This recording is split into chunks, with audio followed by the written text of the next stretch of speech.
রাষ্ট্রপতি পদত্যাগ করেছে তার শারীরিক অবস্থা দেখিয়ে। আমরা জানি খেলাটা কি, বিএনপি সরকার তার পরিকল্পনা মাফিক এই রাষ্ট্রপতিকে পদত্যাগ করিয়েছে। আমরা বলেছিলাম এই সরকার নির্বাচিত হওয়ার পরে উচিত ছিল এই ফ্যাসিস্টের দোষর দুর্নীতিবাদ রাষ্ট্রপতিকে অপসারণ করে, তাকে পদত্যাগের সুযোগ না দিয়ে তাকে অপসারণ করে তাকে গ্রেফতার করা।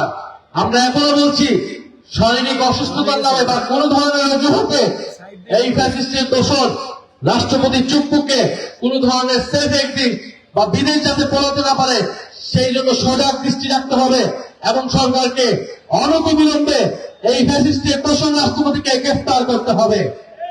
আমরা মনে করি ফ্যাসিস্টের রাষ্ট্রপতি সহ ফ্যাসিবাদের যেই দুর্নীতি, যেই গণহত্যা হয়েছিল সকল কিছুর বিচার এই বাংলার মাটিতে নিশ্চিত করতে হবে।